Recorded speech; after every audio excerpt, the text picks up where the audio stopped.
Happy Shabbat, everyone. Welcome to Yahowah Radio. My pleasure to be with you. You've got Kirk here with us. How are you, Kirk? I'm doing good. Good evening. Yeah, haven't talked to you since earlier today. Forever. JB, are you on the mend? Yeah, doing a lot better. Back to work. Legs almost back to full strength. Arm still, healing, but that's going to take longer. But at least I'm not sitting around the house all day. So you can, you're a one-armed bandit as you program computers and do technology installs? Yeah, pretty much. I can kind of flop my hand up and use it to type at least. I can't really lift anything from the shoulder up, but I can bend the elbow.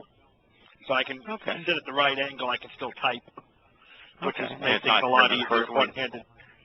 Okay, so it doesn't hurt when you're doing that, it's just that you can't lift? Yeah, mostly just can't lift. So I sit at the right angle, it doesn't hurt, and pain's kind of minimal. So you are not going to be the next Evel Knievel. No, that is not something I desire at all. My guess is that after you crash that last bike, the Patty will never allow you to own another one. Never's a long time, but as it stands. You might want to take her advice this time. Yeah, I think I would. Hello, Larry. How are you? Yeah. Good. Had a great week. You feel good? Everything's good. Life's peachy. Okay. Oh, good. Kirk, you said that you did not have a good day yesterday. Anything that? No, I may have been a little tired of something. I noticed that every time you'd ask me something, I was like out to lunch. So I probably shouldn't have phoned in yesterday. Hey, Kirk, what else is new, huh? Well, what else is new? Sometimes I can fool a couple of people. Some of the people some of the time, but not yesterday. Oh, I thought you came up with a gym today.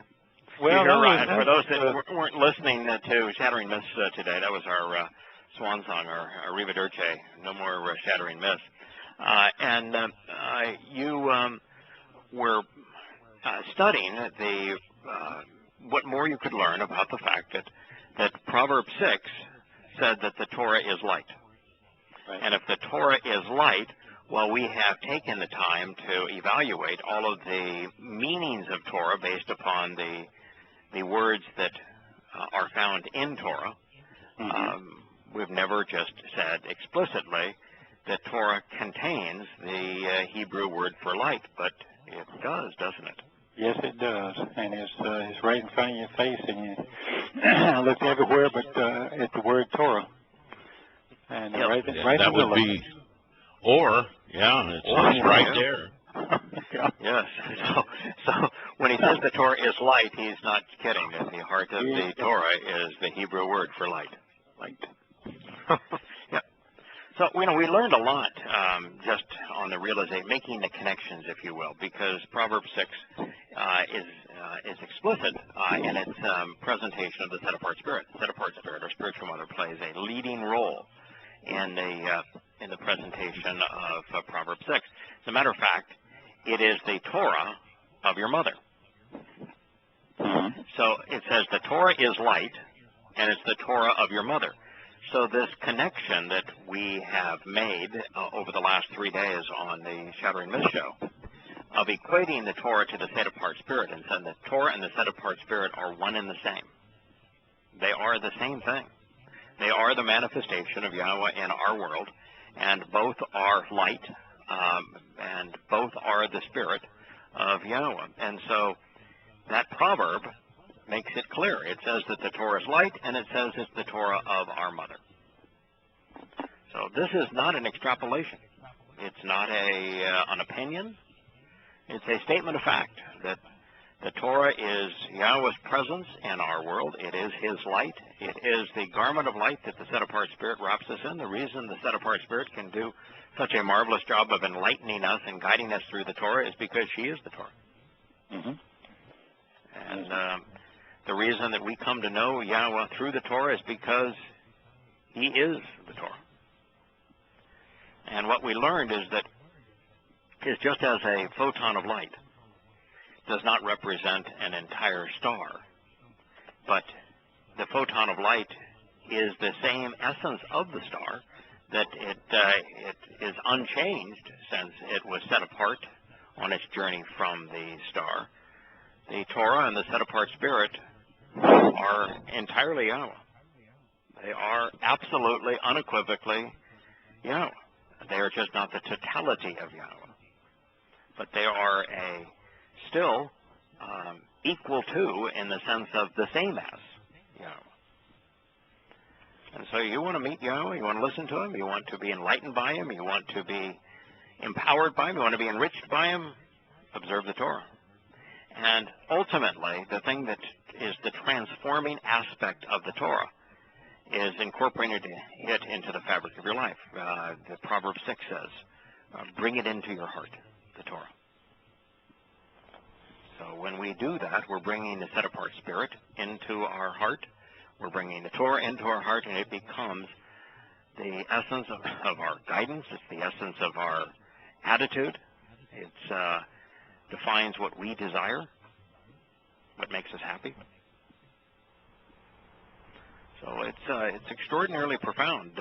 What the Torah, rather than being a set of laws that is of the flesh, is not only of the spirit, but it's the ultimate empowering and enriching thing.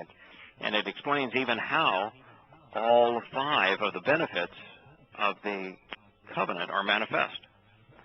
Because once we incorporate the Torah's light into our nature, once Yahweh wraps himself or it around us because of our accepting it, we become immortal, because light is immortal. Light is... Can I add one thing to that? Sure. Now, you gave a list of things. Freedom, what's more freeing, the Torah or the Magna Carta? Take a shot at that. Right. When you're in the dark, you're really not free. Because when you're in the dark, you have no idea what direction you're going. You have no idea what might be in your way. You are likely to get injured. You can be hurt. You can be robbed. You can be assaulted. If you are injured, there's no one there to help you. Darkness is a limiting factor. I play golf. I can't play when it gets dark because darkness is a limiting factor. Light is a freeing factor. We now, with light, we know where we're going. We can see where we're going. We can see the obstacles along the way. We can see the best path. We can do so safely. So in this concept of light and the Torah being liberating, light is liberating. So we not only have that equivalency, Larry, you're right, but the fact is that the first benefit of the Torah is to become immortal. And that process we've always known was based upon the transition into light. But here we have the fact that immersing ourselves in the Torah makes us immortal because the Torah is light. And the moment you transition to light, energy, spirit, you're immortal. Perfection is the next one. And we spent a lot of time on this today, but I think it's worth repeating, Kurt, is that, light doesn't cover up darkness. No. Light isn't the opposite of darkness. Light obliterates darkness. Where there is light, there is no darkness. Right. And so it's not that Yahweh sees us as perfect. It's that wrapped in His Torah, wrapped in His light, adorned by the set-apart Spirit, we are perfect. Mm-hmm. Because we're washed in light, which means there is no darkness. Yahweh could not see any blemishes in Dode because Dode was enveloped in the Torah's light. He became Tzedak, vindicated and perfect, righteous, upright, right in this case. So Larry, we talked on Thursday about our lack of enthusiasm for the concept of salvation, because it's on the 1 to 10 scale of the benefits of the covenant, it barely registers a 1. And fact, it might be a 1 on a 100 scale of the benefits of the Torah. But the Yahweh doesn't have to save us when we are transformed to light via Pesach and Matzah. When he uses his Torah's light to envelop us, there's no saving involved. Because what do we have to be saved from? We're perfect now. If you're perfect, you don't need to be vindicated. You don't need to be saved. We're made perfect just by being enveloped in the light. When we walk to the light, when we observe the Torah, when we accept the Torah, we, in essence, become perfect because we're illuminated by every nook and cranny of our soul is illuminated by the Torah. And therefore, we're automatically perfect. Now, one of the things we also just hinted at today was that Paul's primary argument against the Torah was the Gnostic argument, that the Torah, because it was written and therefore was a set of facts that one could actually wrap them, hold on to in a written, inscribed text, and because its signature act was the sign of the covenant in circumcision was an act of the flesh, Paul condemned the Torah as being of the flesh and therefore evil. And he said that faith was of the Spirit. But in fact, if the Torah is light, the Torah cannot be of the flesh. The Torah must, by definition, from what Yahweh said, be of the Spirit. Which is so pure. it absolutely destroys Paul's argument against the Torah. Well, you even go further than that, as you know.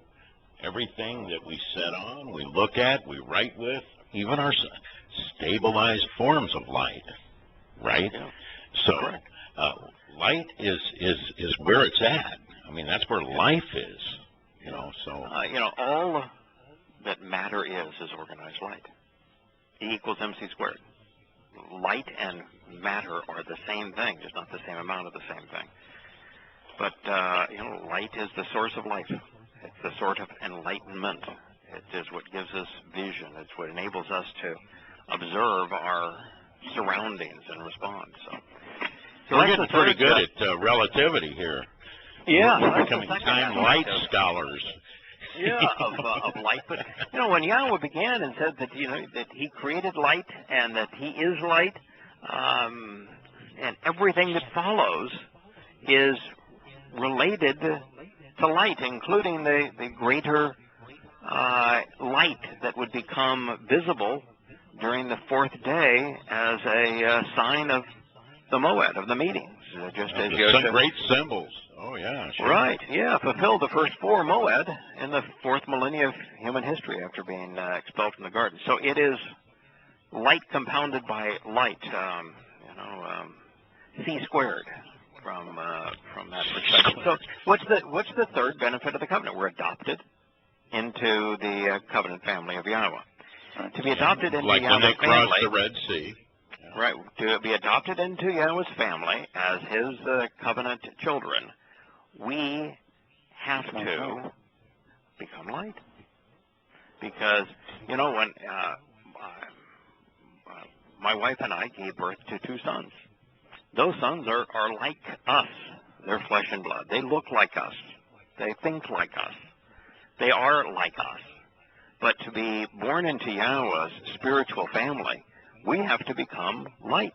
And we become light by enveloping ourselves in the Torah, by incorporating the Torah into our life, by being enlightened by the Torah.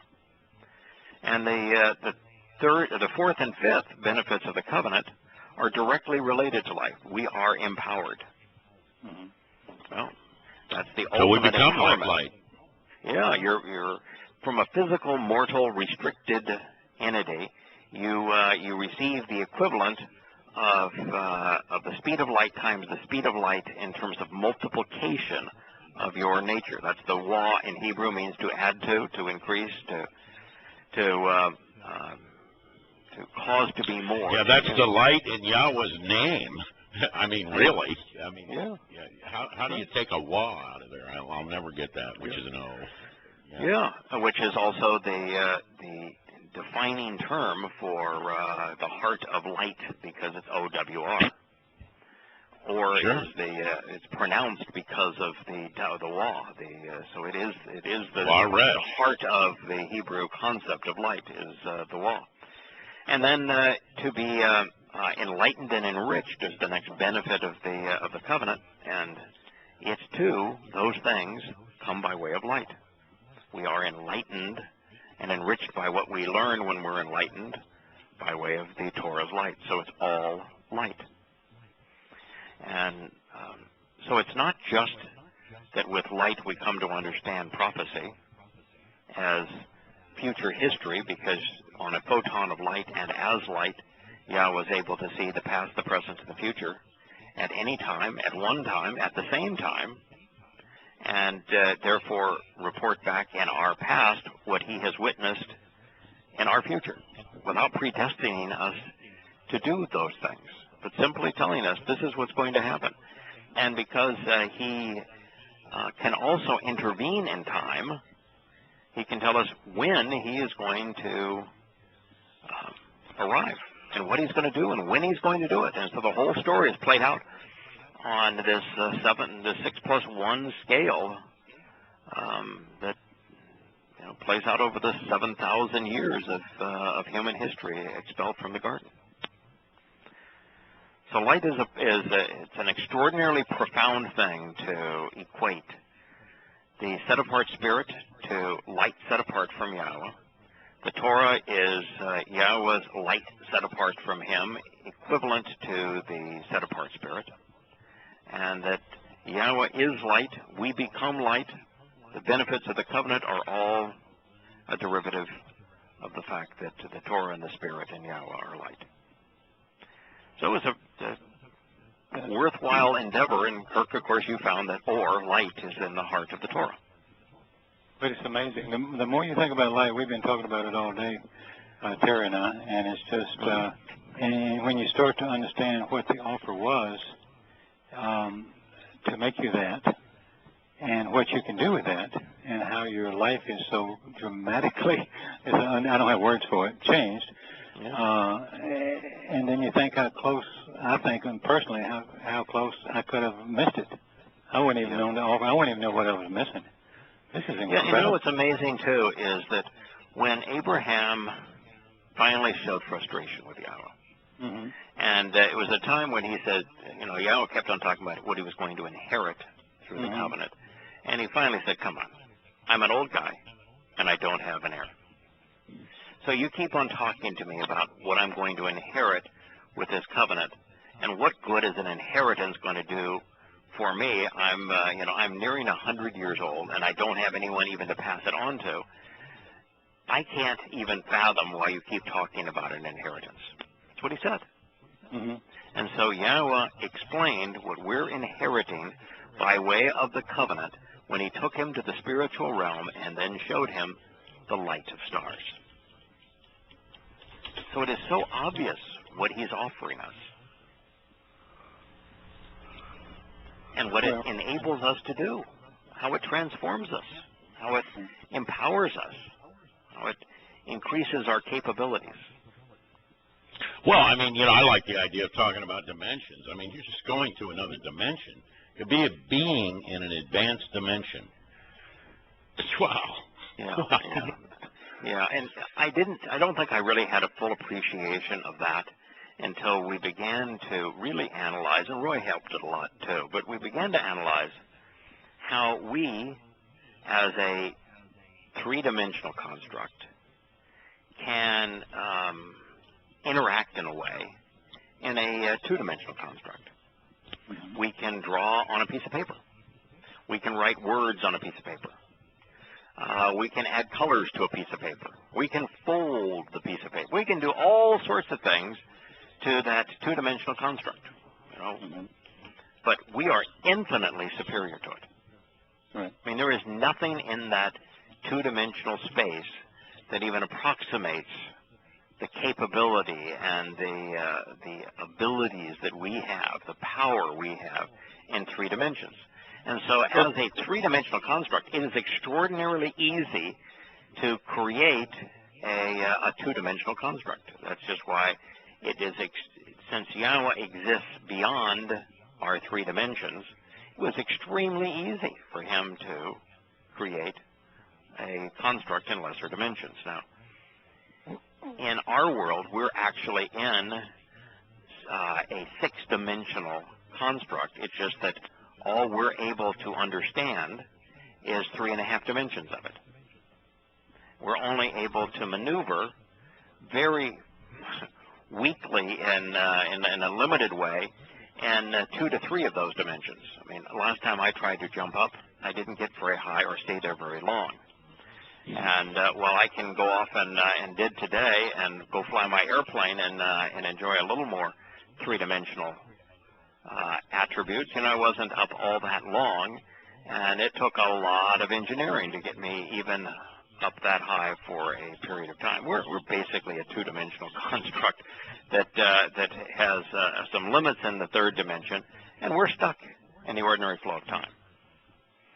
But there are absolutely, unequivocally, more dimensions.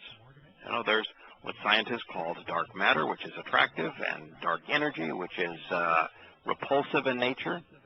And so we know that there are at least 6 dimensions, and and all likelihood, there are mathematical equations that prove it out. Right. And in all likelihood, there is, because the 3.5 dimensional, the 4-dimensional universe that we understand, its calculations are off by 95%. Yeah, right. So because we understand 4% of it or right. better. Yeah. Right. So that's right. So we're able to measure and quantify and analyze 4 to 5% of the universe, because 95% of the universe is in those 2 dimensions that are currently dark to us, one attractive, one repulsive in nature. Repulsive in the sense of propelling away from. If you took the same pole of you a mean magnet, not in the pejorative. Right, not a pejorative thing. Yeah. That's the reason the universe is expanding. Right, exactly. It's why the universe is expanding. It's also why, without something that pushes you away or that enables you to separate, how would we choose to walk away from human institutions? How would Yahweh be Kodesh, set apart? Being set apart requires something that repels. So repel is important, because you need to choose which side you want to be on. Who do you want to be with? What are you going to be opposed to? And of course, the dark matter is attractive. Who are you going to be attracted to? Who are you going to approach? So the whole covenant idea is you walk away from one thing to walk to another. One you're attracted to, one you're repulsed from.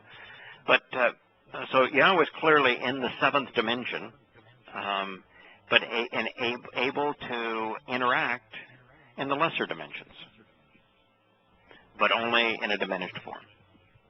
Think how sad it is when people get a religious experience looking at a painting.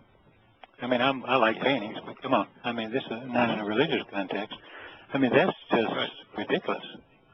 Yeah, compared to... Even more so as I think about it in those terms. I just go, idol worship is just beyond stupid. The closest thing that you could experience, besides reading the Torah, about the closest thing you could experience to Yahweh would be, ever go out in a really crisp fall or spring day, a little breeze nearby, a body of water, could be a lovely stream or a lake, and you're at an angle where you can see the light dancing off the waves of the ripples, and maybe you're up in the mountains and you're seeing the shimmer of the light off the pine needles, and perhaps it's a day with white puffy clouds that are coming by, and the sun is creating lights and shadows and contrasts, and when you're wait a minute, Yada. Aren't you getting a little carried away here? Beauty. I mean, the rest of us are sitting in offices all day. And then when you're outside and you feel the warmth of the sun on your skin, and just everything is clear and bright, and stunningly beautiful, well, that's light. Mm-hmm. And what is one of the most beautiful things we can see with light? The rainbow. Yeah. You know, and here, who would have thought that the sign of the covenant, you know, you think, okay, it's a rainbow, so it means that he's not going to flood the earth anymore. Okay, let's move on to the next story. Let's use the rainbow as, we'll put it on our unicorns, and we'll put it in the Well, those are different wavelengths of light, for sure. Right. I mean, right, so all of a sudden, you realize that the sign of the covenant that Yahweh shared with Noah is light broken into its 7 primary colors. It's, you know, how many times did you learn, at least I did, maybe you guys are younger than I am, but it was always the colors of the rainbow were Roy G. Biv. Ever heard of Roy G. Biv? Oh, yeah. Oh, so even you do, James. So, I mean, so when that's how I learned. I haven't. You've never heard of You're Roy G. Biv? You're a lot older than me, though. Help me out. You've never, okay, Roy G. Biv, if you ever went to an art class, they talk about the colors of the rainbow as Roy G. Biv. Roy, okay. R, red. O, orange. Roy is Y, yellow. The next color, and these are the colors as they go through the rainbow. The next color is green. That's the G. Oh, green. G. I thought it was B. G. I'm sorry. G. And then Biv, blue, indigo, and violet. So red, orange, yellow, green, blue, indigo, and violet. How many colors are in the rainbow? 7. 7. How weird is that? You know, I mean, that's another thing we need to put down. Yeah. There's 7 colors in the rainbow. Roy G. Biv. And most people, if you say Roy G. Biv and you talk about the rainbow that way and then you go through the colors, they will have heard of Roy G. Biv and say, oh, yeah, right. Wow, there are 7 distinct colors in the rainbow. And I thought he was an outlaw out west back in the day. Oh, Roy G. Biv? Yeah, Roy G. Biv. It is the... Do you ever use the term, or is it just too hokey? What? Roy G. Biv, do you ever use that term? We use a muscle scale, which is the primaries and secondaries and tertiaries. So it's not to break down to 7. It's how to interact and make all the earth tones too. So it's a different set of circumstances there when you're mixing muds and browns and grays and things. So you just don't do a straight up rainbow. Yeah. Well, I often call mine. I call these the rainbow colors, and these are the earth tone colors. That when you mix them across, when you take a green, mix it with an orange, then of course you get a brown. Right. Things like that. So it's more of a practical term of mixing. But you know that in the rainbow there is no brown. Mm-hmm. Even though yellow sits next to green, there is no brown. Mm-hmm. You know, there is no. You've got no mixing really of the colors to get the earth tones in the rainbow. No. No, you've got, it's a bright red, a bright orange, a bright yellow, a bright green, you know, a pure blue, an indigo, and a violet, and you don't have muddy tones. No. It really is, the rainbow is 7 distinct colors, and so yeah, I was telling you that these are the shades of light. My sign of the covenant is light. That's what he said. Clear light. And then, light broken down into its composite colors. I mean, it's the light broken down for you, so you can observe it and understand what it is that you're getting. Now, when we become light, it's, you know, we're not just going to all be white. You know, that's the beauty of it. It's a full spectrum, and and the neat thing about light too is it is particle and it is wave. It has the characteristics of particle and wave. And so the wave is what makes it energy. The particle is what makes it matter. So it is the stunning thing, this concept of light, and how, you know, when Yahweh created the universe and said, "Let there be light," at the point that there was light, time did not flow. There's no measure of time. Time only flows when light energy, coalesces. What the Roy would call the temperature of quark confinement. When it cools enough that quarks can be confined and light can be organized into matter. So, fascinating story of light. And when I was thinking about light and how Yahweh defined the sign of the covenant, and it's not, so many people will tell you, well, there's lots of dispensations because there's lots of covenants. And they'll start and say, there was the covenant of in the Garden of Eden. There was a family relationship in the Garden of Eden, never called a covenant. And, then there was the covenant, they'll say, of Noah, But the covenant with Noah is identical to the covenant with Abraham. Every aspect of it. Leave human institutions. Listen to and observe the instructions that I'm going to give you. Act upon them. And if you follow my instructions, if you try to change my instructions, you're going to think. And if you try to cling to and bring with you some religious people or religious artifacts or political individuals or political artifacts, you're going to say, well, I want a military to guard my ark. If you try to bring that stuff with you, just as in the regular covenant, you'll end up with being rejected. So they are the same covenant. And when Yosef fulfilled the Torah's promises in 33, which, by the way, now with light we understand how Yahweh spoke of him as light and spoke of him as the Word in the flesh, and we also understand how he appeared on the Mount of Transfiguration and how he will appear when he returns as a constellation of light, and why no one recognized him when he emerged from Sheol, and why all of the eyewitness accounts written by Dode and Yashaya and others about his enactment of Bakurim have him becoming light.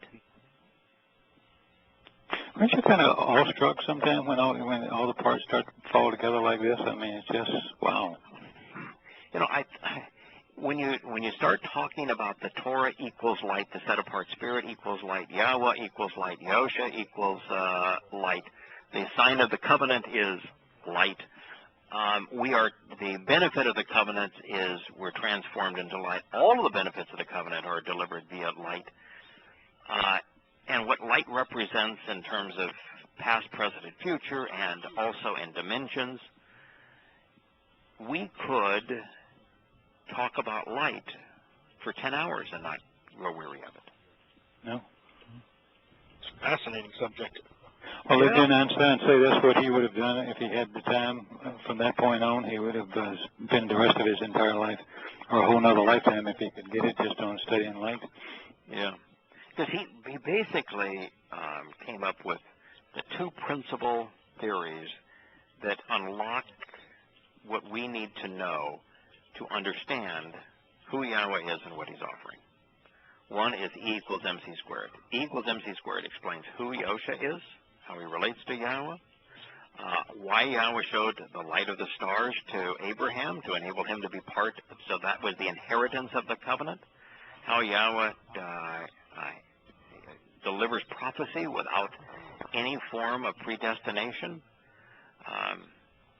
how the set-apart spirit can enlighten us on the Torah because the Torah is light, the set-apart spirit is light. I mean, the fact that light is the universal constant, the speed of light.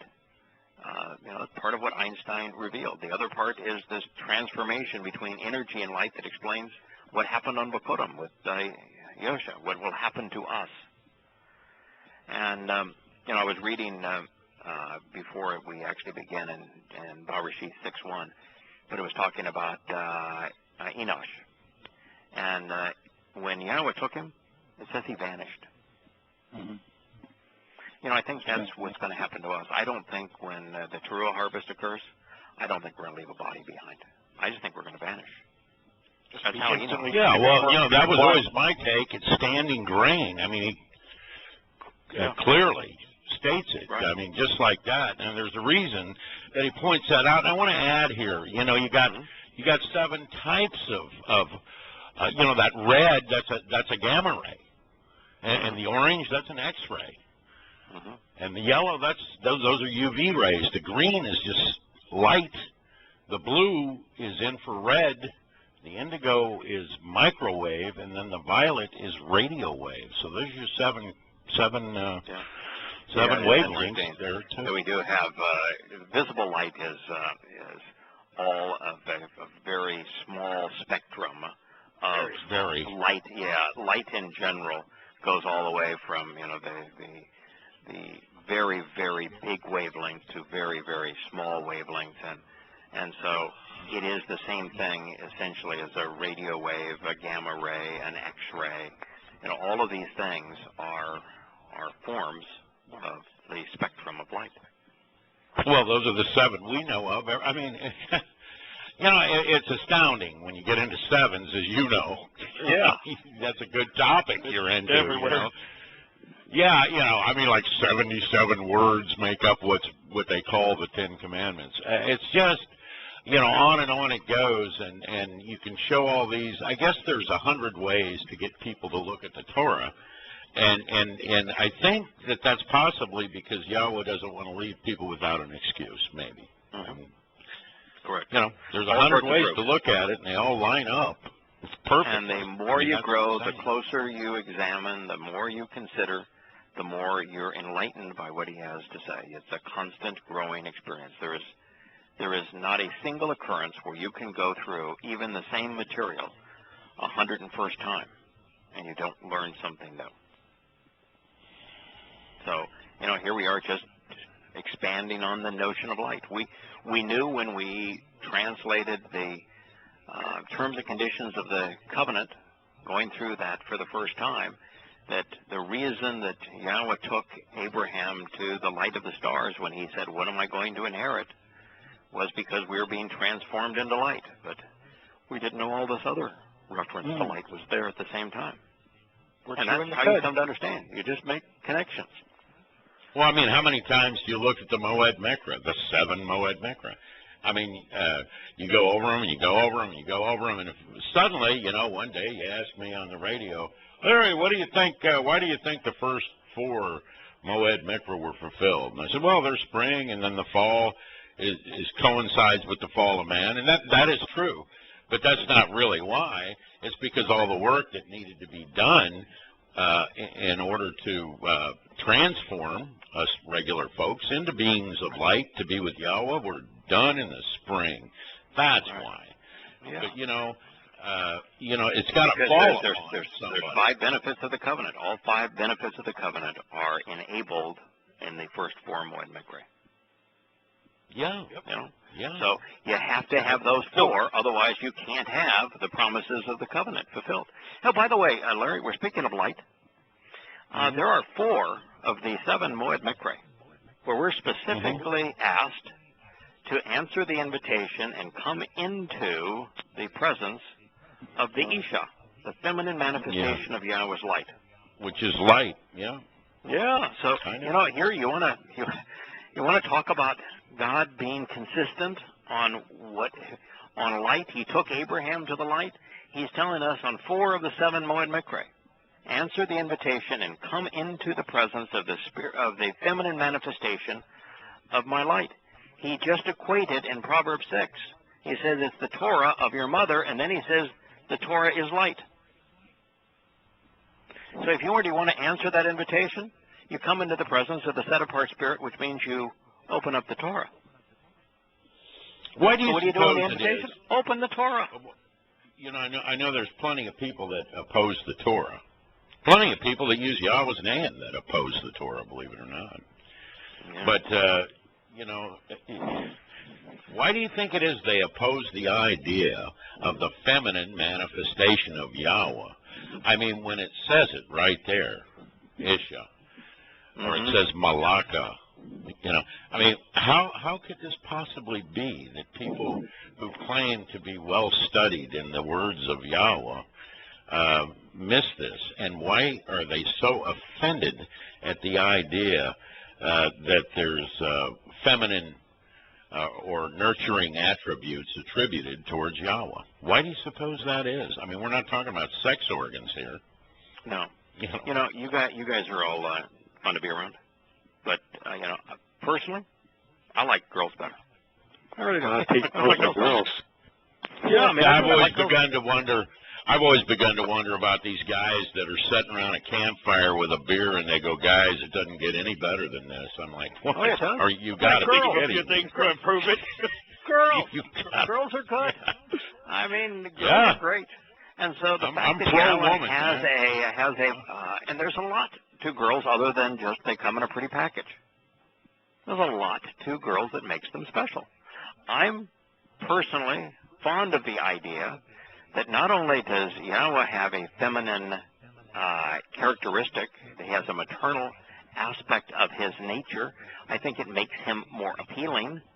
But beyond that, when we become like him, we aren't going to be strictly masculine or strictly feminine. We're going to have a little bit of both. I think the benefits of both be part of our nature. So, you know, we're not going to be sitting around the campfires all a bunch of dudes. Yeah, I would think not. I would think very not. Positive thing. But yeah, the role of the set-apart spirit is huge in the Moed Mikre, where we're asked to come into the presence of the maternal manifestation of the light. And right here, Proverbs 6 explains what that means. That the Torah is of our mother, and that the Torah is light. And so specifically, on the 4 Moed Mikre, we come into the presence of Yahweh's light. So that's the answer. So here's the. I mean, doesn't it say that it's the mother that it's the Ruach that feeds the Nesama in man? Isn't that right? Yeah. Isn't that exactly what it says? I think it's in Job. Yeah. So here we are in Bereshit, Genesis 6:1. Indeed, it came to pass, that mankind, this would be man, Adam, defiled and profaned, halal, treated with contempt and desecrated, dishonored, polluted, wounded, and invalidated the face of the earth. And increasingly, daughters were born to them. You know, the word for defile and profane, treat with contempt and desecrate, is halal. You know what Satan's name is? Yep, sure do. Halal. Halal ben Shakar. Right. Yep. Do you know in Islam what is considered good and nourishing? Halal. Anything halal.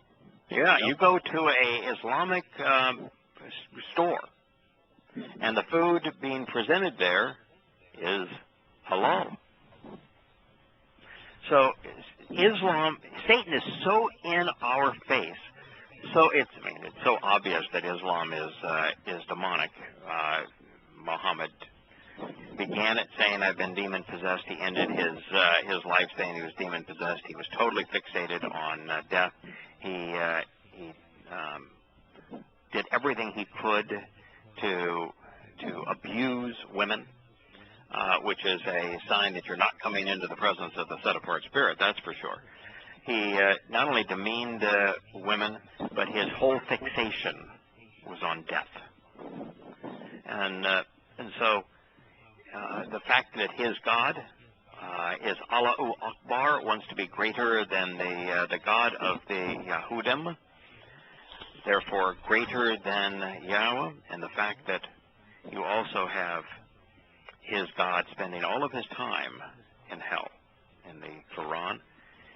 And then, as obvious as all of that is, that Allah is Satan, you have the Quran tell us that which is good, according to Allah, is halal. Because guess who he is? He is halal. He is halal bin shakar. Well, when I first stumbled upon that, I was just dumbstruck by how arrogant Satan has to be to say that the highest, best, purest thing in the world was halal, and that's Satan's name. That's just so in your face. I mean, Oh, it is it's in so your face. It's like the Lord on Sunday. It's the same nonsense. Right. Whoa, in your face. The world is stupid. That's it. It's like naming your religious text Bible, when Bible is the very thing that Yahweh asked us to walk away from. That it means with Baal. And Baal is the name and the title that Yahweh ascribed to Satan. Can you do that translation real quick? It's Wah being with, right? Or no, Bob being with. Bob. Yeah, the Hebrew Bel. preposition for with and in is Ba. And Bel is the Hebrew word for Lord. It can be pronounced Baal, and sometimes it's just Bel. And that is not only the term for Lord, it is the specific name that Yahweh uses in describing the adversary, Satan. As a matter of fact, in Yahshua 14, as Yahweh is describing Satan as Allah, as the one that wants to be greater than Yahweh, he associates Satan with a specific place, Babel. Mm-hmm. And so it says that he is the ruler of Babel. Bible. And so here you've got with Baal, and what is the Hebrew word with Baal, Babel, what does it mean when the conjunction is actually defined as a word? With the Lord? No, why that's the component parts. It means to confuse. That's right. To corrupt and to confuse. You know, Yahweh introduces it as the Tower of Babel. Mm-hmm. The Tower of Babel. He confused. Walk away from it. Get away Walk from away it. from.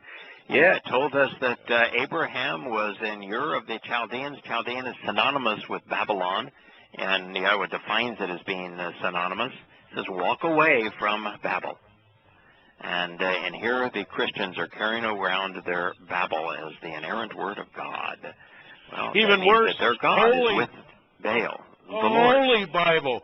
Even they put the name of the other sun goddess, the consort to sand priest or Christ. So should we, Larry, be surprised that since it's with Baal, with the Lord, that the name for the God in that Babel is Lord? No, that's perfect.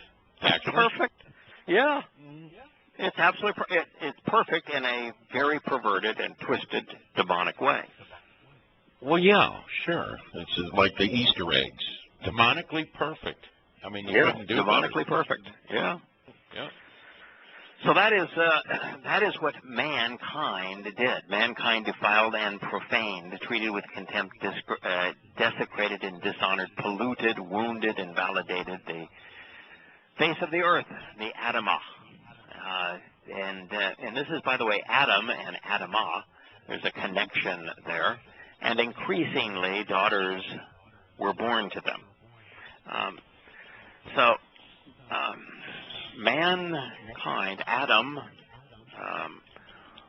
particularly those within the Soma, had the ability to be vastly superior to the Homo sapiens that existed outside of the garden. So as Adam and Chawah and their sons exited the garden, but exited the garden with a Nasalma, with a conscience, with the ability to reason, they were infinitely superior to the other humanoid animals out there, and so they could reproduce much more quickly, and that's what it means by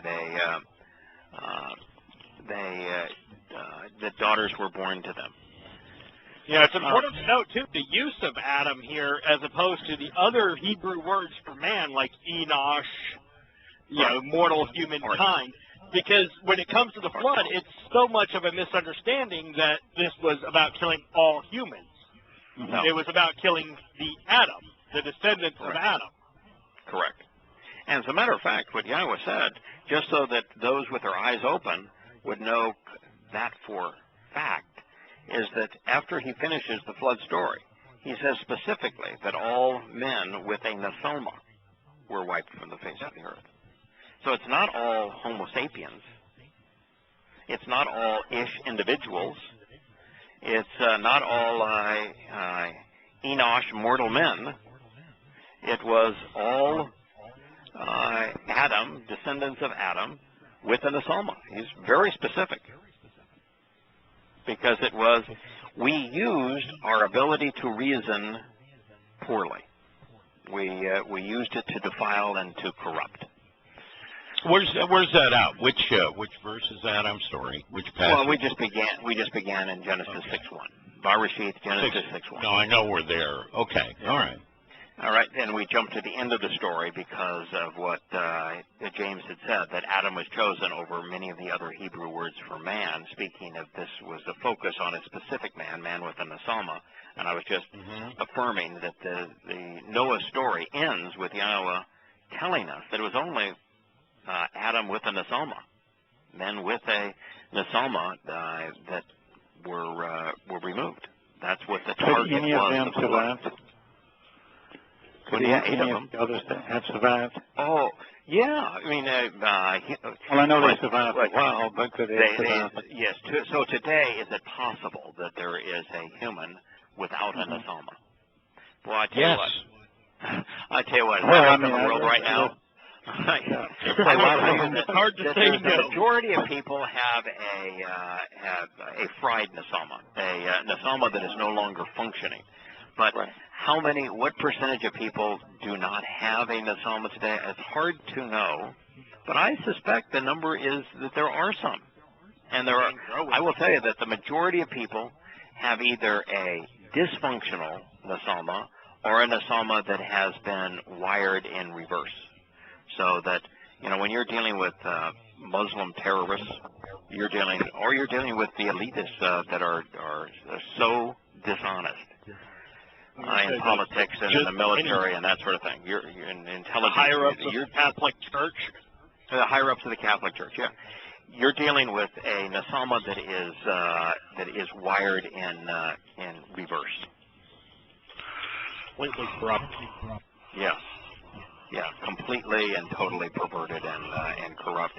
And I would say the majority of people have a dysfunctional nasoma. They just don't use it.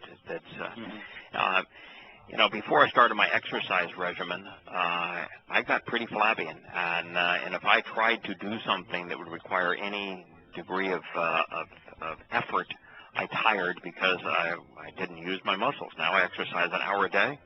I don't fatigue. You have to exercise your nasoma for it to be functional. Yeah, I need to do that myself. Yeah. The physical. Yeah. The sons of the Mighty One, the sons of Elohim, saw that the daughters of men were really beautiful. So they took any of them they chose and desired to be their wives, their women. So here we have something that is very often misconstrued primarily because of the Apocrypha and the Enoch writing. Yeah, these were angels marrying women. What in the hell would angels be doing, taking them as wives? I mean, if they were going to rape them? That all stems from the Book of Enoch, which has been utterly disproven, but people still cling to. The sons of the Mighty One are the descendants of Adam. So they are, of course. It's the descendants of Adam. Sure. Yahweh created Adam to be his son. Yeah, the question to ask someone here is, at any other point in all of the Torah, Prophet, and Psalm, do we ever hear quote-unquote angels referred to as the sons of God? Never. Never. But the children of Yisrael are the Ben, yes, the sons of Yisrael. And you've got the first child of the covenant being a son of Abraham and Sarah. It is obvious that he's speaking of the son of the Almighty initially were Adam and then Adam and Chawah's descendants. This is who he's talking about here. And this idea that it was angels, Malak, is ridiculous. Even Yosha said that's ridiculous. Yeah, there's no marrying and sex in heaven. I mean, you're a spiritual being. We're way beyond that at that point. Yeah. We are way beyond that. There's going to be things that are a lot more fun. That's good. I asked a woman who was a proponent of that story, by the way, why in the world do you think Malak would be doing that? And she says, simple, for the sex. I just went, whoa, you're really not getting the offer here. It goes well beyond. Yahweh thought so much of it that, being in the physical body, being trapped in that kind of a matrix, that he allowed, the physical body to be ripped up and crucified. And later, when he's talking about it, he calls it the dead, disgusting body or something. Yeah. I'm not certain that, and maybe I'm wrong here, but I do not think a Malak can take physical form. Well, I understand that this transformation between light and energy, and I am certain, based upon Yosha's example, that we're going to have that capability in eternity. Yahweh uses the Malak as a tool, and therefore I'm not certain that Yahweh gave the Malak the ability to transform into a physical being. They're never presented as physical beings. Yeah, they're always presented as light. They're always light. Beings of light. Right. Right. Yeah, Satan is never presented as a physical being, for example. So I don't think it is possible. At first, we know they don't have sex. That's it. But I think it's possible he was. physical being. Pardon? I think in Faust, the story of Faust, where Faust made I think he was a physical being there. He was, Yahweh transformed him into... Faust. But I think Yahweh... Brett pointed out, weren't there Malak that walked into Sodom? There were Malak that went in, but the Hebrew word walk, we always think of as, that means to walk from our perspective, but it really doesn't mean always walk. True. It means but just it does to travel, describe to them navigate. eating and sharing a meal with Abram. Well, those were they weren't Malak. No, those were Ish.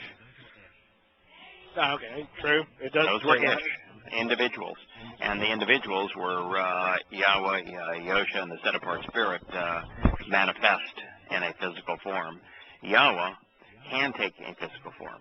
Yosha is the physical form of Yahweh. And so they used individual, not Malak, in that case. Good point. You would, unless Yahweh specifically limited the capacity, they would have the capacity. And I don't know for certain that he did, but I do know for certain this is not speaking of the Malak as sons. No, the Malak are Shabbat. Shabbat is a command and control regime of spiritual envoys. And they saw that the daughters of men were really beautiful. Who are the daughters of men? We're talking about them. That they were, and the fact, the fact that they could take as any that they desired. It's the old. It's kind of as old as the history itself. If you are vastly superior, and the Nasama would make you vastly superior to others, you're going to prevail. You're going to not only attract women, but you're going to outsmart the other fellas as it relates to women. So that's how this happened. And then Yahweh said, my spirit, my ruach, will not remain in, contend and plead with, dun ba, abide, dwell and live in, direct and vindicate mankind for an unlimited duration of time. Also, as a result of him being flesh, his days shall be 120 years. I don't think there's been anybody who's lived past 120 years. I mean, it would be extraordinarily uncommon, even today. You know, somebody gets to 100, that's a major milestone. I think there's a couple of people that get up close to 120, but you know, we decay. As flesh, we decay. Just nothing surprising there. But God is saying that His Spirit isn't going to continue to plead with, to reach out to mankind forever. And you know, we all have a very finite period of time that we have the opportunity to accept what Yahweh is offering, and that time is coming to a close. There's only 18 years left, and if you want to be on the ride of a lifetime, then you only have 11 years left. So He is differentiating between spirit and flesh here, and they are quite different. He didn't say the flesh is bad. He just said the flesh is mortal here. Never did say the flesh is bad here. He just said the flesh is mortal. So he then says, indeed, relationally, the sons of God came to and pursued the daughters of man, and they bore children to them. These men were renowned for magnifying themselves, going off to war, and behaving as arrogant tyrants from the very beginning.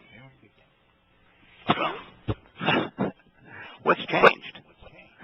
Okay, so these men were renowned for, this is Gibor, for magnifying themselves, going off to war, behaving as arrogant tigers, as powerful despots from the very beginning. We started off that way. We haven't changed. The nature of man hasn't changed at all. God, that is the world as we witness it today. What is it in our nature that does it, that flips like that? Yeah, that causes us to be so arrogant, to be so vicious, to impose our will on other people, and to do so arrogantly, to behave like tyrants. Mm-hmm. What is it? And, you know, you study the history of civilization, and what is it? It's the history of war. You take America, which is supposed to be, wants to present itself as a peaceful nation, and yet we've fought 101 wars in the first 400 years of our existence. One war every 4 years. Show you how naive I was. I came to California, and they're telling me they don't like Latinos, and I said, you don't like Latinos? I didn't know we didn't like Latinos. And then I came from the South, they don't like black people. And I went, you know, if you're white or white if you're black. And I mean, my God, maybe I was just too naive living around the different parts of the world. But, gee. You know, colors are wonderful. Uh-huh. I mean, colors are marvelous. If we were all the same shade, wouldn't that be boring? Would be to me the richness of light is that it comes in various colors. We I agree. Celebrate the differences in colors. Yeah. Yeah. Yeah, but when you can make when you're the elite and you're trying to put a spike in between everybody, you use race, you use religion, you use wealth. You look, he's rich, go get him. You know, it's like that. Yeah, it's always been like that. Yeah. It's a way to divide. Yeah, envy is a powerful motivator. Yahweh now saw let's go cover that with somebody else. Yeah, exactly. Yahweh saw that indeed the evil intent, the wickedness and the depravity, the ra'at, the misfortune and deprivation of mankind in the land was great, in both magnitude and quantity, Rab, the basis of rabbi. And his every inclination of his heart, his motivations and desires and ambitions of his heart and thoughts were bad, were immoral, were impugnant, all of the time. So it's, you know, you look at Dode, and Dode did some bad things a lot of the time. You know, there's a lot of time where Dode's into mischief making, but this condition wasn't, well, Larry, I know occasionally you probably engage in things that aren't ideal. This wasn't, occasionally you yeah, I'm the guy to throw stones at. Yeah, I yeah, am. yeah. You bet. But this isn't. Yeah. But all the time? No. Some of the time? No. Yeah. All the time? Yeah, I fall off the wagon here and there. Yeah. Hey, can I say something about the next Sure. passage there when you're finished with it, please? No, go ahead. I just want to say something. Yahweh saw that indeed that man had an evil intent. I mean, the very nature of our heart was evil. And evil in magnitude, evil in quantity, depravity. And when we talk about heart as it relates to our nature, it's the inclinations of our heart, the desires, the ambition, the motivations of our heart that matter. And in this case, God said that all of the inclinations of the thoughts of mankind were evil, were wicked, were repugnant, not some of the time, all of the time, every day. So... that's a pretty... You're talking about an insane individual at that point, really. I mean, this really is a society. This is a society. I know. Yeah. And by the way, probably the most accurate translation of kol yom would not be all the time, but instead we're bad every day, which doesn't mean that they were bad all the time, but they were bad every day. So every day, mankind's thoughts and the inclinations of our hearts, our motivations, were repugnant. So you wanted to make a comment before we go to the next statement? Well, no, it's really it's about that statement, and one of the things I want to point out in that next passage or that next statement is that if you noticed, Yahweh isn't angry with the malach. Now, let me tell you, if a malach came down here and tried to fool you or me, the same way they tried to, without knowledge now, without our Torah knowledge, if a malach came up to Yada, to James, to Kirk, to Larry, it wouldn't matter. If we were in that same boat, he would trick us because he's about 1 billion times smarter than we are. Right. He'd have us standing on our heads, too. He wasn't mad at the malach. This right here blows the book of Enosh out of the water. Mm-hmm. He was mad at people. Correct. And people being fooled by malach, he would have been angry with the malach. He would have dealt with the malach, not with the people. That's all I wanted to say. If somebody can't figure that out, in knowing Yahweh's nature, then they're a boob, and they need to go read the book of Enosh and make all kinds of stories up and run their life that way. Well, that's all.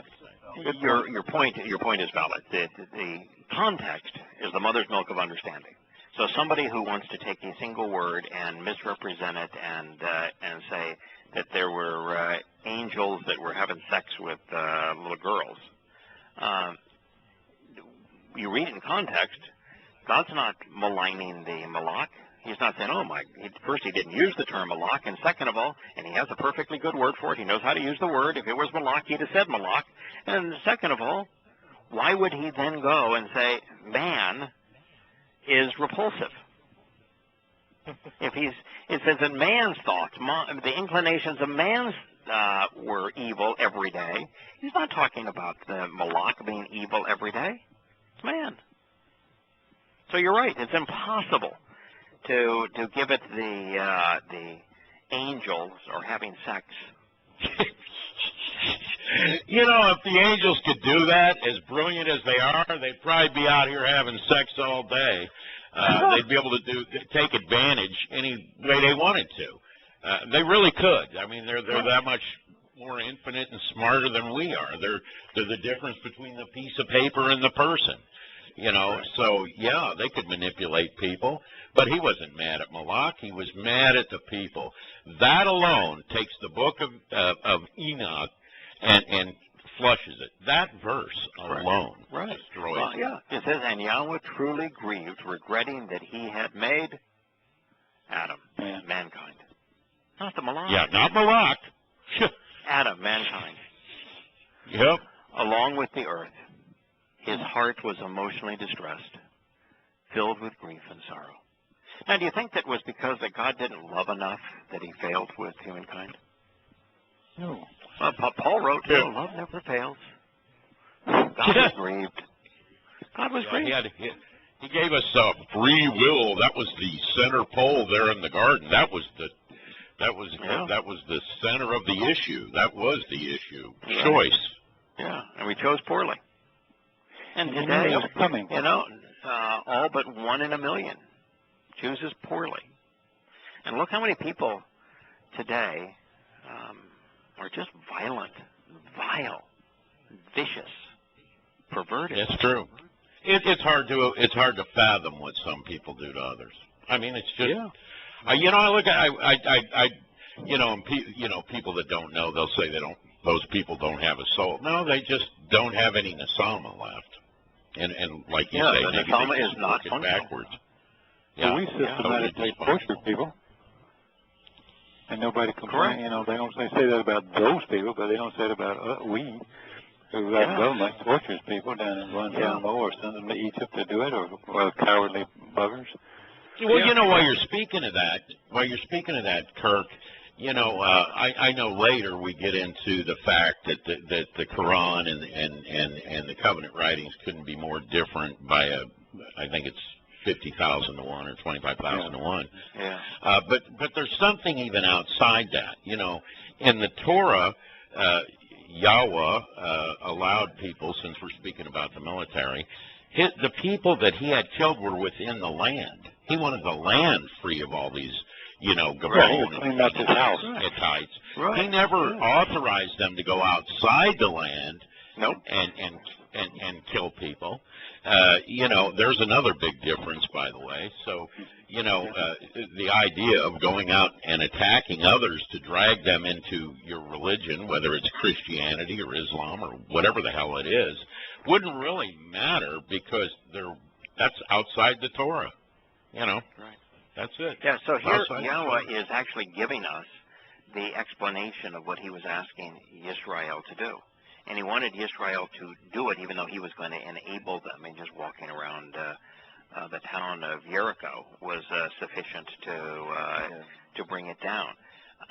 It's because the host of the most disgusting, reprehensible, malignant disease ever to inflict mankind is man. Religion doesn't exist outside of mankind. Animals are not religious. You don't have religious squirrels out there. No, that's for sure. It's only man that's religious. And religion is the most poisonous, most malignant, most depraved thing that man has ever conceived. And so when Yahweh wanted to have his children come into his home, he would have been an unloving father if he said, oh, sure, come on in. By the way, it's infected with the bubonic plague, but come on in anyway. No, you rid the home of the rats that had caused the plague, and then you come in home. But and this is what Yahweh is saying here. He's saying that man was so despicable that the home that he had created, this planet Earth and the land, was so infected by this miserable creature and his religion and his wars and his patriotism and all that sort of thing.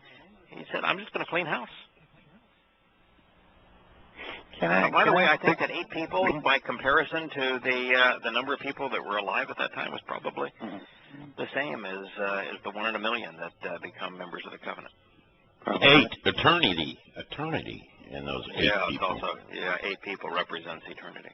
Yeah, I'm trying to see the bigger picture, all the time these days. So. Yeah.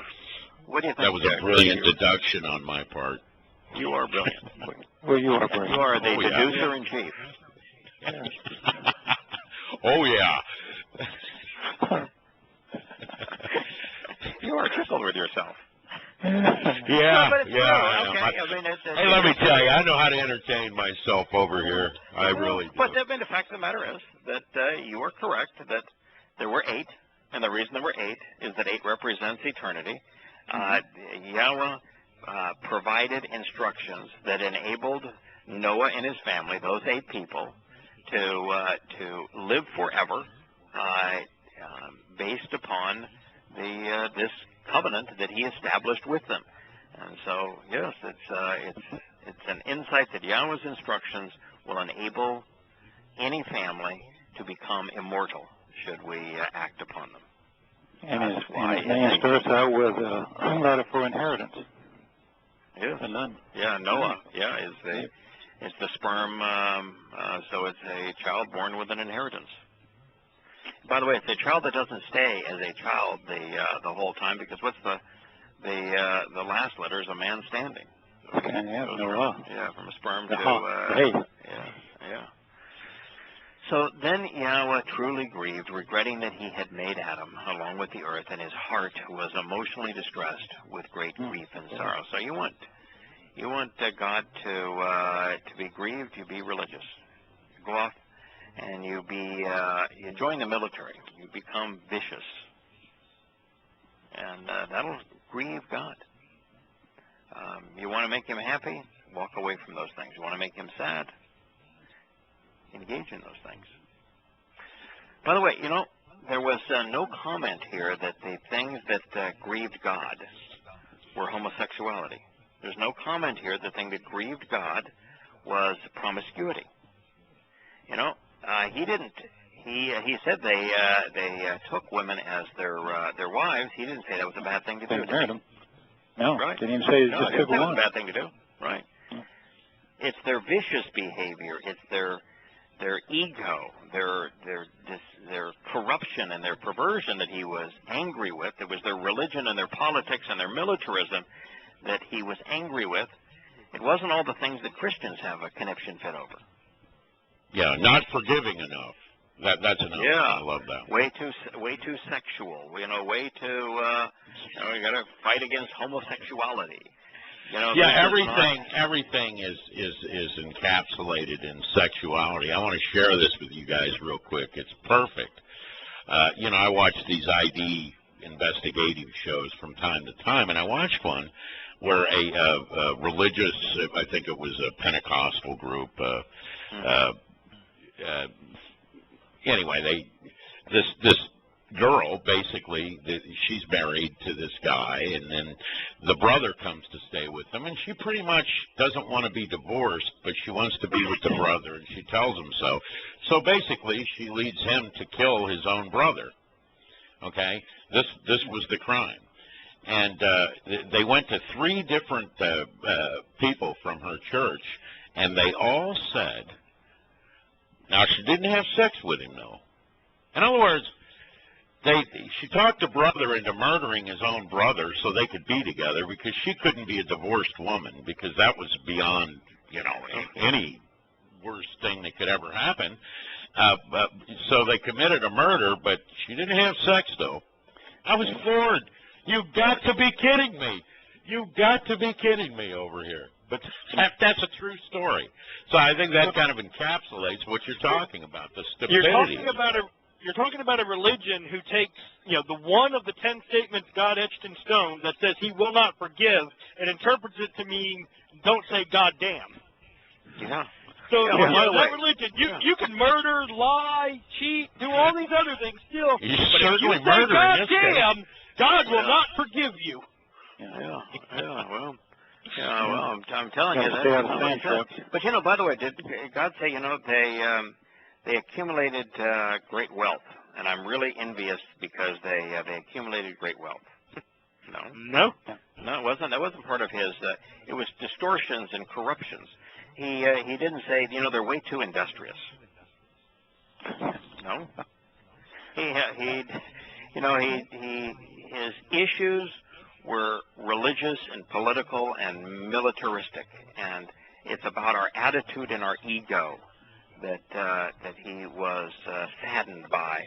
It wasn't about sex or sexual orientation or promiscuity or any of those things, or being the 1%er, of being successful in business or in economically. The way he points out, he preyed upon, he plundered and spoiled. Yeah. They do the opposite of production. Yeah. So Yahweh said, I will eliminate. I will obliterate and destroy, annihilate and exterminate. He didn't say I'm going to torture. He didn't say I'm going to punish. He just said I'm going to eliminate. It was, by the way, it's his right to do so. You know, if you create a life form, and that life form is doing something that's counterproductive, like killing other members of that same life form, and besmirching you in the process, you know, you're within your rights to eliminate it. So, and Yahweh said, I will eliminate. I will wipe out. You know, you're not. It's not permissible. You say, I'm going to go torture that. I'm going to create a life form, then I go torture it. He didn't say that. He just said, I'm going to eliminate it, annihilate it, exterminate it, terminate it. Of the man from Adam again, whom relationally I have created, and that's essential. You know, we do not have the authorization to go off and eliminate and annihilate life. We didn't create it. He did create it. It's his. Very different. Whom I have created. Unless you can make that statement, I have created, then don't go off and kill. When you get done with this, I've got a question in this passage, and I asked it before, but I'm going to ask it again, so please continue. Because man has preyed upon, man has continuously plundered and spoiled living creatures who move about, and winged creatures who fly in the sky. Indeed, because I am grieved, regretting that I have made them. Yahweh doesn't have anything against us killing an animal for food. In fact, he gives us instructions on how to kill an animal for food, humanely, and to prepare it so that it's nourishing, and what we eat, what we shouldn't eat. Very explicit on what we should do. I have a farm here in Virginia. In fact, I'm sitting in Virginia today, and today one of our employees was hunting and shot a deer, just as we drove into the property. He wasn't preying upon the deer. Good. He shot the deer because he and his wife and son eat venison. They consume the deer. They shot the deer. He shot the deer in a humane way. He immediately butchered the deer. He prepares the meat, and he feeds it to his family, and they consume the meat of the animal. God's got no issue with that, because he tells us how we should, prepare the lamb, for example, and the things that we can eat. But when you go off, and a lot of people are into this. I'm not into this, and I don't mean to offend you if this is is something that you find fun. But when you go off and hunt just to kill, we had a guy that wanted to hunt our farm, and I swear he just loved to kill. I mean, if he could kill 50 deer a year, and then he was happy killing 50 deer a year. He wanted to go off and kill bear, and he wanted to go off on safaris and kill all sorts of trophy animals. Killing became fun for him. I think Yahweh loves life. And I don't think he likes it when we just go out and indiscriminately kill because we enjoy killing. There's something wrong with that. That's no, obviously. I mean, and even if I was to shoot a cardinal as an example, they mate for life, just like you're talking about. You mentioned with the why I don't shoot snow geese. Snow geese. They mate for life. I'm just not going to do that. You know, you ought not kill for fun. No, you shouldn't, and that's obvious. And I just the winged creatures who fly. That was specific there. In the sky, and he was telling us to be like that. I'm wondering if that isn't even the people that were trying to know Yahweh or share Yahweh's ideas or something that I don't know. Maybe it was just as simple as birds, but he's got two things here. They preyed upon living creatures. These are animals, bahima, that move about. And then who creep and walk and swim and all four. So these are we preyed upon, plundered, spoiled the animals that were in the oceans and on the earth, walk, creep, swim, move about in all fours. And then the second thing is winged creatures who fly in the sky, and the sky is shamayim, which is the Hebrew word for heavens.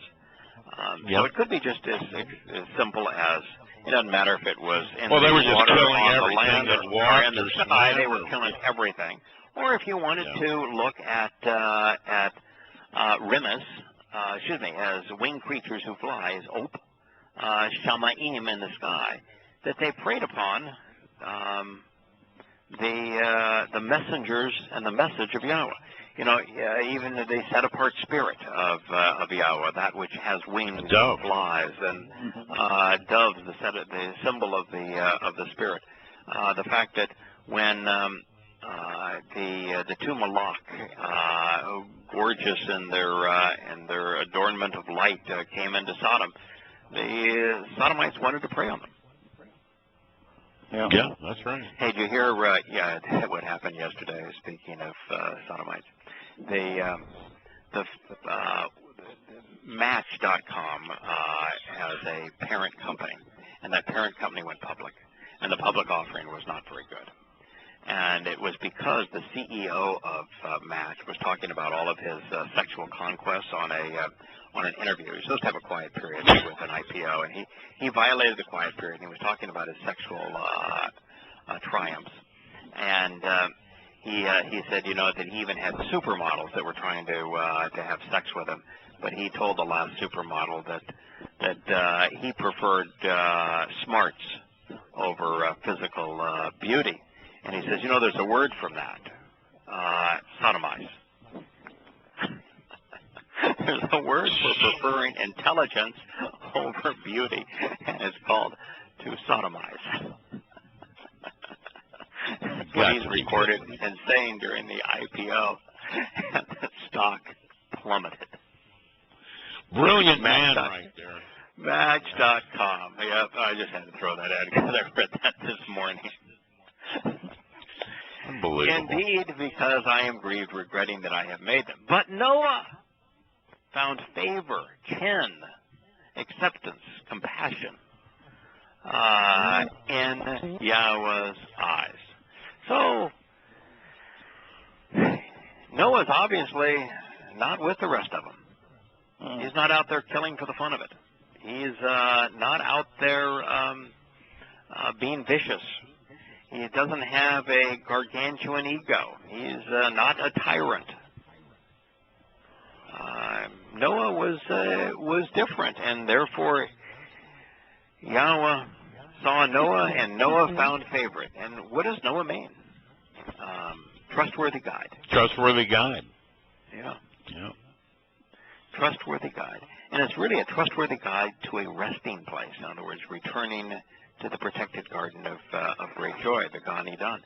And we had so little understanding of that until you realize that Sukkah is Yahweh's plan, the seven-step plan, the doorway of Pesach all the way to Sukkah.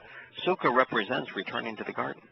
The millennial Shabbat, which is, 18 years away? It's a return to the garden. It's a return to Sukkah. Noah points the way. He's a guide that points the way towards returning to the garden. Sukkah is camping out with God. Camping out with God in the garden represents the universe. God's going to return and camp out with us for 1,000 years. And then for all eternity, we're going to camp out with him. So this is a good place to stop for this evening. We're out of our broadcast time. Yep. But if it's all right with you guys, I'd love to pick it up, and let's see how much more we can learn from the story of Noah. It was very enlightening thus far. Yeah. You're off to the races, or any plans right now other than you're going to write some, and then we're all going to gather at some point? Scott is going to set up the times, and what we were going to do is between the five of us would find mutually convenient times, and that we would record, say, an hour and a half to 2 hours at one time during the week, and then an hour and a half to 2 hours another time, and that we'd break it into segments. Richard has agreed to take those segments and label them and to post them on the Bless Yahweh site, and that's how most people listen to Shattering Myths now. And so we'll do it, except when a current event requires us to talk about the news, we'll do that. But otherwise, let's talk about the Torah, prophets, and Psalms we will go between new things that are being written, like Proverbs 5, Proverbs 6, and old things like here in Noah. Well, yeah, and constantly moving forward, obviously. Right. You know, I mean, Yeah. you know, we learn things every week, you know, and you know, they might not all be earth-shattering, but we all learn things every week, and I promise you that there's nobody else in the world doing this that I'm aware of. No, I don't think so either. I've looked. Before y'all go, can I ask y'all one quick question? Sure. You know the story when Yosha is born and they have to run away from Herod and they flee to Egypt. Why did they go to Egypt? It seems so odd that you take your people out of Mizraim and then he goes there for safety. Because the whole story of Yosha is foretold as a dress rehearsal in Yosef, and well, I know he went down there, so I thought it must be about that. But they even took took him back out of. Okay, so it's just Egypt, because of the. Yeah, I got you. to parallel that whole story, so that if you look at that story, you'll see what happens if somebody listens to Yahweh and acts upon it, and so the whole story. Well, that's the only thing I could think of. If it was just like that, that would make sense. But it just seems odd with and then also the promise. The prophecy. The promise of the covenant was to come out of Egypt. Yeah, the prophecy was there, but the prophecy is only there because Yahweh had decided that he was going to do this. And it's really interesting, I think, if I were to just speculate here, is that the children of Israel, to go into the promised land, had to be led out of Egypt. So Yosha himself came out of Egypt and then came into the promised land. But that the promised land, Israel, had become so corrupt that God himself wasn't welcome there. And so God went to the place that had been the most corrupt on earth because of the fact that Israel had become even more corrupt. Israel had become so hostile to God that he was not welcome. I think it tells you a lot about the conditions that. No, you're right. That's quite a concept. But wow, yeah. That Israel has become so antagonistic, so and much in opposition to Yahweh, that the egotistical Herod, the tyrant, to speak of the terms in the Noah. Wouldn't tolerate him, wouldn't accept him, wouldn't tolerate him, and wanted to kill him. So that's why I think the story is there, is that it depicts the nature of Yisrael at the time of Yosha's arrival, which is why so few in Yisrael accepted him. Yeah, I'm sure that's the answer. I mean, it has to be that. Couldn't be anything else. Yeah. Well, I appreciate the possibility that there's more things than that. But anyway, that's the thing that strikes me. It'll jump out and say, "Hey, stupid! This is what it means." Yeah, every time I hear one of these Craig things, I'm like, I'm an idiot. Why did I see that? It's like obvious. No. It's because no. I mean, don't downplay what you do here. I mean, I could read that 100 times and I didn't even get it. Okay, so there it is.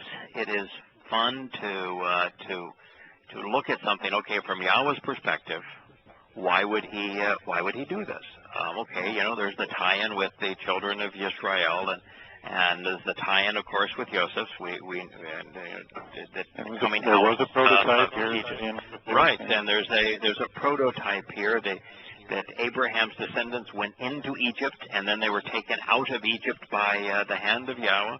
So there is a prototype here, but beyond the prototype. Can you imagine that Israel became so opposed to God that Egypt was a safe place? Yeah, that's astounding, but it's true. It is true That's the thing about it. And you know, it gets, you know, sadly, you understand that most people, all of them involved in Judaism today, of course, see Yahweh's Torah as their Torah, even though they don't follow that Torah or observe that Torah. And they also think, they're so arrogant, even to this day, they think they save themselves. It's astounding to me. It's astounding. Wow. They really believe that. I've been in debates with them, I know. Really? Wow. Well, you know, I am actually quite pleased that we don't focus on salvation. But I can tell you. Well, the day wiped that out for me. I'm totally good. He's going to just change us to light. It's not about saving us, in that sense, that kind of knocks out every connotation I had. So that was terrific today. Yeah. But I know we do play a role in receiving the benefits of the covenant. Yeah. We do play a role. Noah was not spared from the flood because he did nothing. No, he had to listen to Yahweh, had to respect Yahweh, had to distance himself from humankind, and had to act and build the ark based upon Yahweh's instructions. So, well, that's clear with had he not engaged, he would not have drowned like everybody else. Would not have had the result. He would drown like everybody else. Right, that's clear. So. That's clear with Towrah, where he says, yet there will still be people that are, you know, basically sharing my words and trumpeting my words. I mean, these are the trumpets, you know, for Towrah. Yeah, we don't focus on salvation, because salvation is just a boring topic. It's a minimalist view of being amplified in a light. Builds, it's ongoing. It's much more interesting. Yes. Yeah, salvation is kind of a done thing, okay? So you're saved, now what? Yeah. Yeah, dummy. Well, it's like you said, saved to what? Saved to what?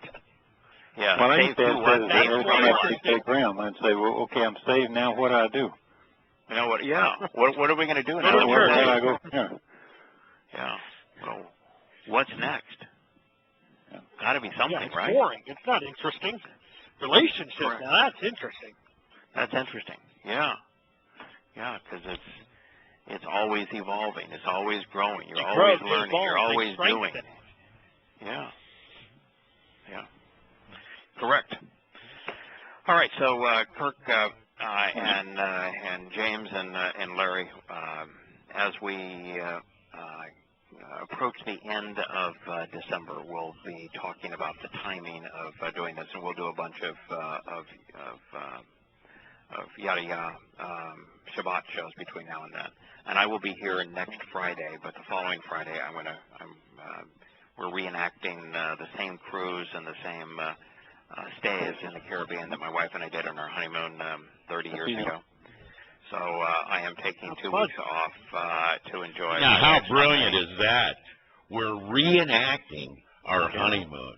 Yeah, same exact ship. What a romantic. Got to be careful. Didn't you end up pregnant the first time? Yeah, she's had I've had a vasectomy. She's had a hysterectomy. So it probably won't happen this time. And I'm 60 years old, and she's just a couple of years younger. So it would be divine intervention at this point. But but you're still Mr. Romance. You're still Mr. Romance. You guys will probably go out. You probably watch Chocolate again. I mean, really. Oh yeah, I like that movie. Yeah, I did too. I would. You and my wife. I'll sit next to my wife and watch a movie. Absolutely. Oh yeah. Hey, I've suffered too, pal. Yeah, you're not the only one. I've done it. You know, if I'm sitting next to my wife watching a movie, I'm not suffering. No. Okay, well. It don't matter how bad the movie is. Doesn't matter how. You guys are something special, man. I know. I'm sorry we're screwing you up there, but we do. Yeah. Happily married. What are you going to do? Yep. No, I'm happily married too, but that doesn't mean I enjoy. You know, there's a limit on Cameron Diaz. Come on, man. All right, y'all. I'll see you next week. All right. See you next week. Take care of yourself. Talk to you then. All right. Bye-bye.